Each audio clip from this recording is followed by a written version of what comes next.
Bonsoir patron, je sirote mon gingéal, et je me demande si l'espace au-dessus de nos têtes est vraiment en désordre. Bonsoir Camille, l'orbite est un endroit précieux et rempli de choses rapides qui ne ressemblent pas au ciel calme que l'on imagine. Quand tu dis rapide, on parle de quelle vitesse? Autour de la Terre, beaucoup d'objets filent à plusieurs kilomètres par seconde, ce qui suffit pour transformer un petit éclat en projectile redoutable. Donc un fragment minuscule peut percer un satellite comme une aiguille traverse un ballon. Exactement, un centimètre de métal à cette vitesse peut couper un câble, fissurer un capteur ou faire exploser un réservoir pressurisé. Je croyais que l'espace était vide. Il est vide au sens humain, mais il est plein de traces de nos activités, avec des satellites en service, des étages de fusées et des fragments issus d'anciens incidents. Qui a mis tout ce bazar là-haut? Nous tous, Camille, car chaque lancement laisse des pièces et chaque collision ou explosion non intentionnelle crée un nuage de débris. On parle de combien d'objets au juste? Les plus gros sont suivis par des radars et des télescopes, mais les plus petits sont nombreux et pourtant dangereux, ce qui complique la protection des satellites. Je vois la scène comme une autoroute sans panneaux et sans police. L'image est bonne, car les trajectoires s'entrecroisent selon l'altitude, l'inclinaison et le moment de passage, ce qui crée un trafic invisible mais réel. Et ces routes, on les appelle comment? On parle souvent de LEO pour l'orbite basse, de MO pour l'orbite moyenne et de GEO pour l'orbite géostationnaire qui sert aux communications et à la météo. EO, c'est là où vont les constellations de satellites pour Internet. Oui, car plus près de la Terre, on réduit la latence, mais on traverse plus souvent des anges gardiens de l'atmosphère qui freinent aussi les objets non contrôlés.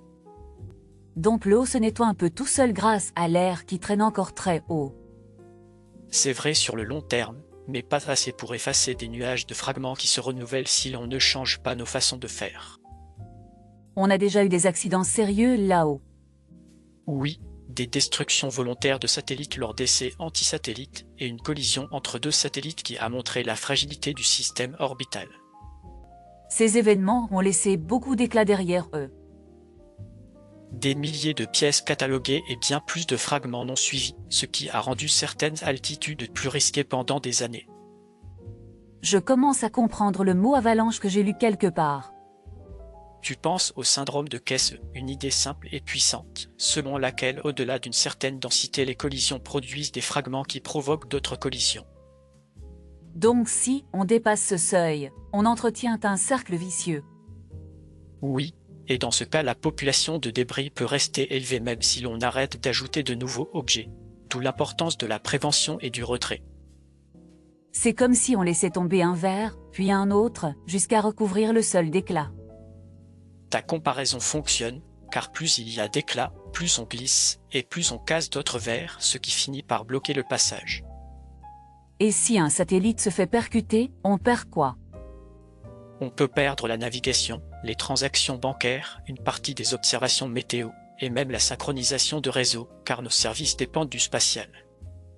Je ne pensais pas que mon téléphone avait un lien avec une boîte en orbite. Beaucoup de choses du quotidien utilisent une horloge ou une image venue d'en haut, même si on ne s'en rend pas compte. Alors pourquoi n'en parle-t-on pas chaque jour? Parce que l'orbite ne crie pas, elle fonctionne en silence, jusqu'au jour où la marge de sécurité se réduit et où les manœuvres d'évitement deviennent trop fréquentes et trop coûteuses. On fait déjà des manœuvres pour éviter des objets. Oui, les opérateurs surveillent, préviennent et déplacent leurs satellites, ce qui consomme du carburant et du temps d'ingénierie. Et si on manque de carburant, le satellite devient une épave de plus. C'est pour cela que la fin de vie contrôlée et la passivation sont devenues des règles de bonne conduite, car une épave qui explose ajoute des dangers. Passivation veut dire quoi ici? Vider les réservoirs, décharger les batteries et enlever les tensions qui pourraient mener à une explosion tardive. Qui fixe ces règles? Il y a des lignes directrices d'experts de plusieurs agences et des régulateurs nationaux qui imposent des délais pour retirer ou désorbiter après la mission. Est-ce que cela suffit? Cela aide, mais cela ne suffit pas, car nous avons déjà trop d'objets et il faut ajouter une brique nouvelle qui s'appelle le service en orbite. Service en orbite sonne comme un garagiste du ciel. C'est exactement cela, inspecter, remorquer, rallonger la durée de vie, ou ravitailler en carburant, et parfois retirer des débris anciens. On a déjà remorqué de vrais satellites. Oui, des véhicules ont réussi des amarres en orbite géostationnaire pour prolonger la vie de clients en fin de carburant. On a aussi pris des photos rapprochées d'un gros débris. Des missions récentes ont approché un ancien étage avec une grande prudence et ont renvoyé des images qui montrent un objet non coopérant avec des parties abîmées. Objet non coopérant veut dire qu'il tourne et qu'il ne parle pas. C'est bien résumé, il ne transmet pas, il n'a pas de poignée standard, il peut tourner lentement, et il faut une navigation fine pour rester en sécurité à proximité. Comment attraper un tel morceau sans le casser? On conçoit des bras, des pinces, des harpons doux et des filets, mais la capture d'un objet massif et irrégulier sans point d'appui reste un défi majeur. Et si on rate la prise, on crée un nouveau nuage de fragments. C'est pour cela que les démonstrations avancent pas à pas, d'abord l'approche, ensuite la stabilisation, puis la capture et enfin la rentrée contrôlée. On parle aussi de nettoyer l'orbite basse avec plusieurs sorties par an. Oui, car il faut un rythme régulier pour casser la tendance et ramener le nombre d'objets au-dessous du seuil d'emballement. Qui paye pour tout cela? La réponse est partagée, car l'orbite est un bien commun, les États peuvent amorcer la pompe, les opérateurs paient pour la sécurité de leur constellation, et les assureurs peuvent créer des incitations. Les assureurs s'y intéressent vraiment. Ils y voient un risque systémique, car une mauvaise année de collision pourrait coûter très cher, donc ils poussent vers de meilleures pratiques et des services de prévention. On peut imaginer des contrats qui incluent un service de fin de vie garanti. C'est une piste solide, avec des offres packagées qui couvrent la désorbitation, le remorquage et la gestion d'évitement.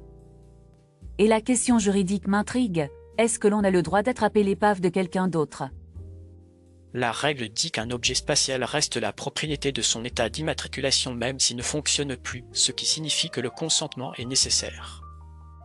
Donc pas de grand nettoyage sauvage sans autorisation. Exact, la coopération et la transparence sont clés pour éviter les malentendus et pour distinguer un service utile d'une action agressive.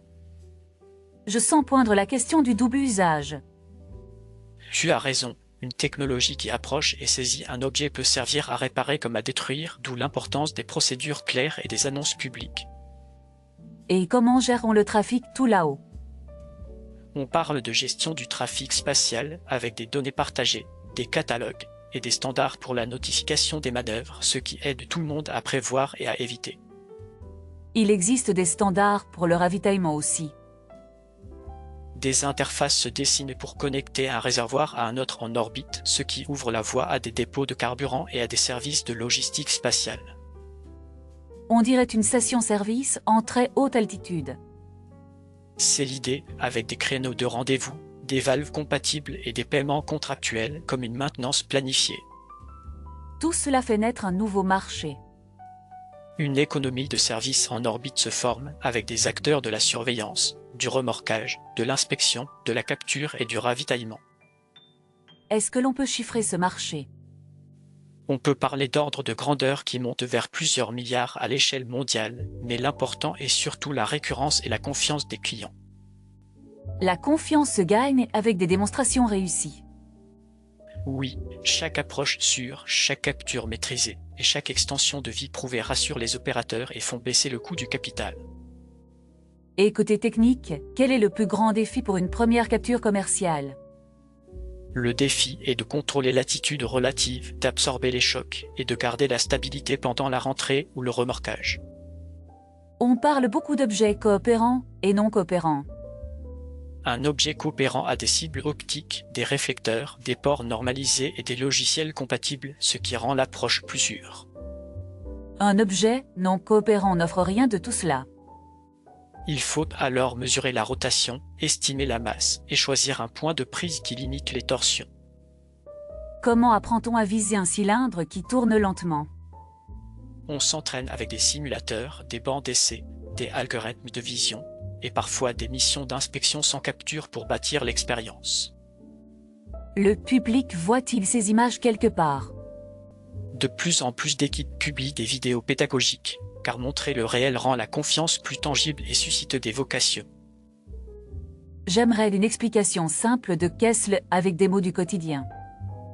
Imagine un plateau avec des billes. Si tu en mets trop et que tu donnes un coup, les chocs créent de nouvelles trajectoires et chaque choc augmente la probabilité des prochains chocs. Si l'on enlève quelques billes, on baisse le risque. Exactement, retirer des gros objets qui peuvent générer beaucoup d'éclats est la stratégie la plus efficace au début. Quels objets faudrait-il enlever en priorité? Les gros étages et les satellites massifs sur des altitudes très fréquentées car ils sont des sources potentielles d'une pluie d'éclats. Et qui décide de la liste prioritaire? Des groupes d'experts proposent des cibles en se basant sur la masse, l'altitude, la stabilité de l'orbite et le risque de collision. J'imagine des réunions où chacun défend sa zone. C'est souvent une coopération, car tout le monde gagne si le risque global baisse, même si l'action se fait sur un objet précis. Tu as parlé d'assurance qui pourrait offrir des réductions. Oui, si un opérateur prouve qu'il retire ses objets en fin de vie ou qu'il paie un service de retrait, l'assureur peut ajuster la prime à la baisse. On pourrait aussi imaginer une contribution par kilogramme lancé. Cette idée revient souvent, elle a ainsi à concevoir des satellites qui se détruisent mieux à la rentrée et à financer des missions de retrait. Pourquoi la rentrée contrôlée est-elle si délicate? Parce qu'il faut viser l'océan, calibrer la trajectoire et éviter les morceaux qui survivraient, ce qui demande des calculs précis et des matériaux qui se désintègrent bien. On appelle cela design for de mise. Oui, on choisit des alliages et des structures qui brûlent à des températures atteignables pour réduire les restes au sol. Les spectateurs peuvent suivre quoi pour savoir si l'orbite s'améliore? Ils peuvent regarder les annonces de missions de retrait, les rapports annuels sur l'environnement spatial et les moments où des véhicules rallongent la vie de plateformes en service. Et côté utilisateur, pourquoi devrais-je m'en soucier? Parce que tu aimes la navigation qui marche, les paiements rapides, la météo fiable et l'Internet global qui dépendent d'une orbite sûre. Ce n'est pas seulement une histoire d'astronaute héroïque. C'est une histoire de tous les jours avec des ingénieurs, des opérateurs, des juristes et des personnes qui conçoivent des normes pour que le ciel reste utile et accessible. Je voudrais comprendre la différence entre mitigation et nettoyage. La mitigation consiste à ne pas créer de nouveaux débris et à gérer la fin de vie, tandis que le nettoyage retire des objets déjà présents et dangereux. Dans l'idéal, on devrait faire les deux. Oui, réduire le flux et baisser le stock, comme dans une baignoire où l'on ferme le robinet et où l'on ouvre la bonde en même temps. Je suis touché par l'idée que l'orbite soit un bien commun. C'est une idée clé, car aucune entreprise et aucun pays ne peut tout gérer seul, et la coordination joue le rôle d'une politesse cosmique. Qui arbitre les malentendus? Des traités encadrent les responsabilités, mais la pratique repose sur l'échange d'informations et sur la bonne foi des acteurs. Tu penses aux annonces de manœuvre que tu as mentionnées.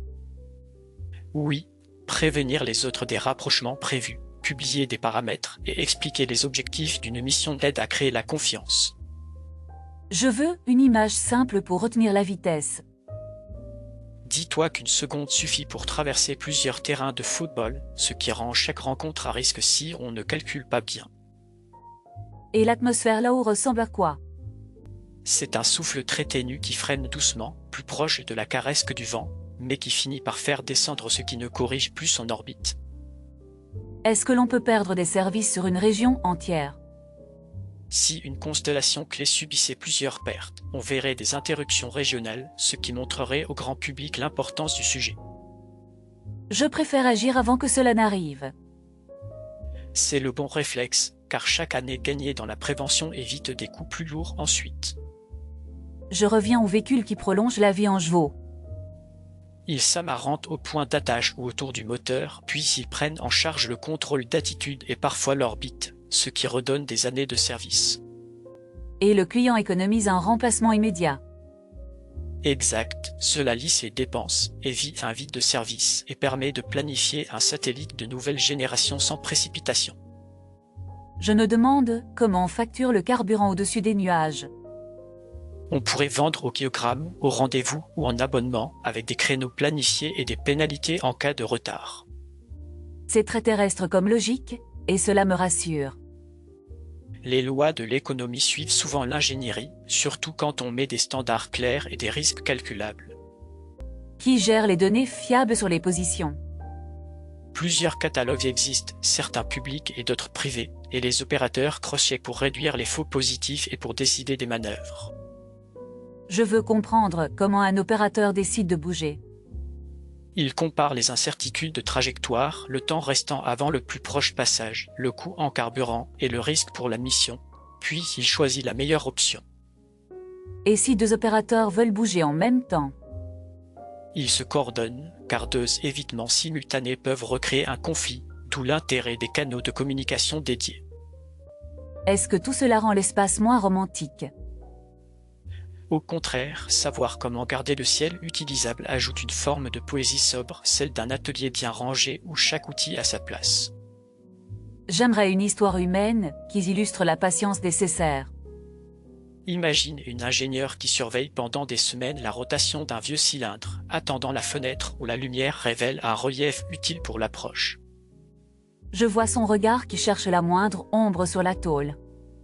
Elle sait que la bonne prise au bon moment fera la différence entre un geste propre et un chaos imprévu.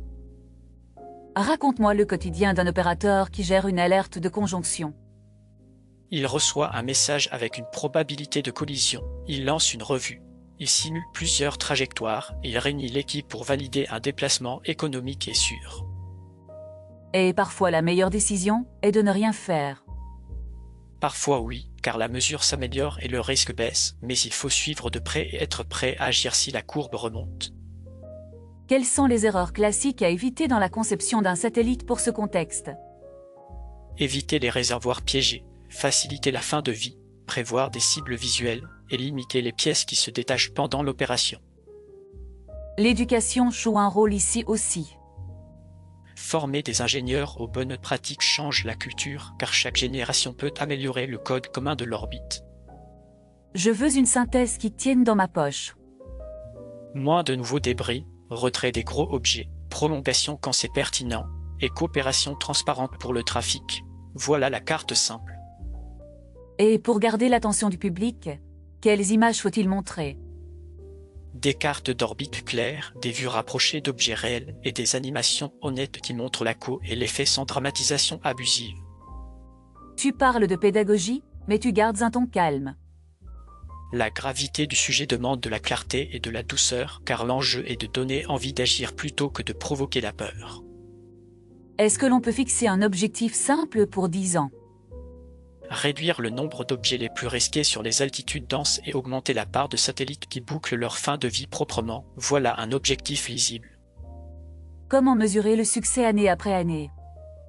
On peut suivre les manœuvres évitées, les collisions évitées, le taux de conformité de fin de vie et le nombre de services en orbite réellement utilisés par des clients.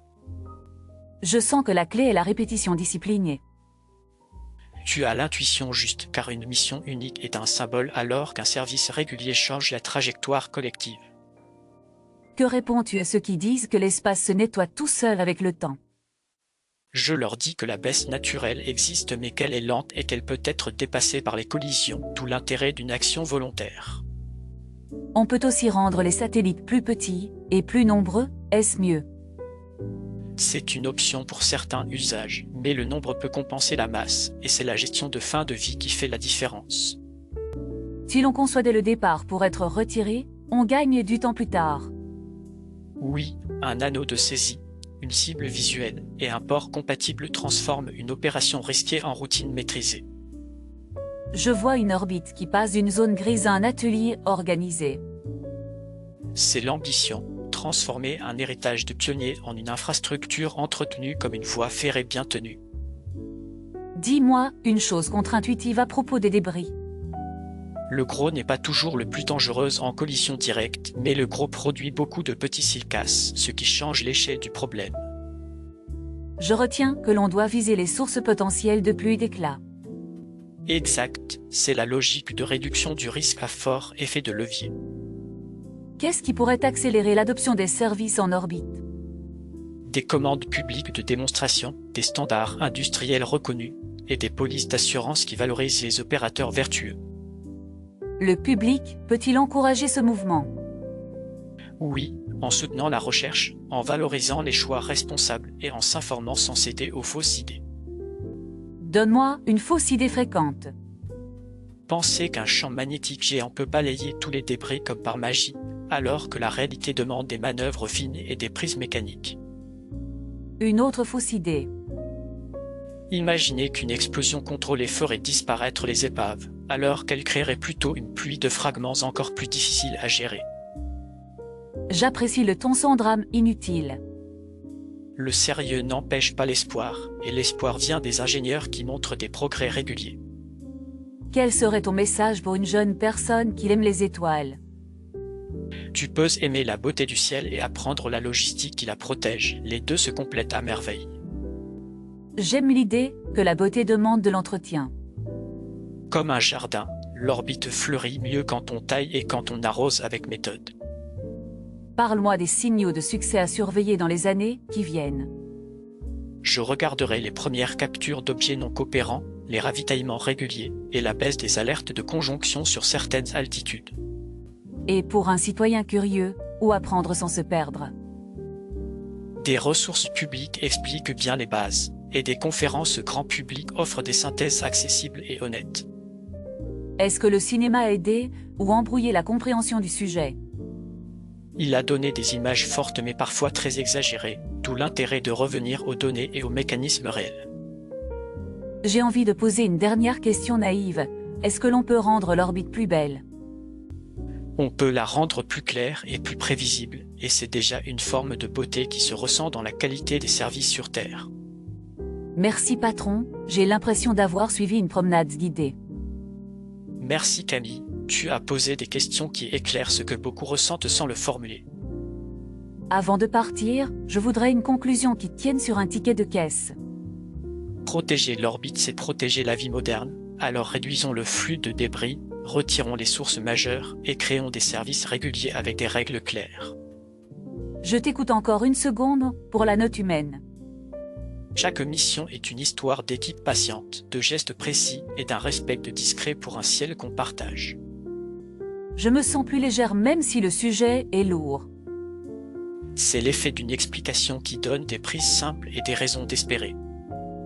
Je vais finir mon gingéal et laisser les étoiles tranquilles.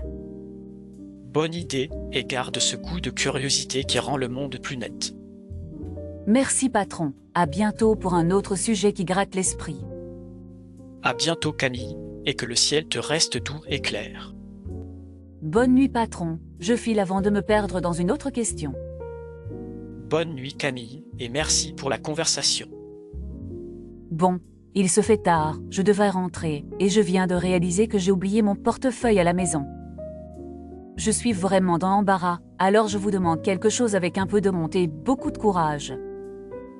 Est-ce que vous accepteriez de m'offrir ce gingéal pour ce soir? Je sais que vous étiez là à côté, et que vous avez tout écouté depuis tout à l'heure, et si cette discussion vous a aidé même un peu, je vous en prie. Merci du fond du cœur, si vous dites oui. Et pour m'aider, vous pouvez utiliser le code FEUR en bas à droite de la vidéo ou le lien dans la description. Je vous invite aussi à mettre un like, à vous abonner et à laisser un commentaire car cela nous soutient énormément. Dans le lien de la description, vous trouverez aussi d'autres épisodes d'une série très différente qui pourrait vous plaire. Merci encore pour votre générosité, bonne nuit et à très bientôt.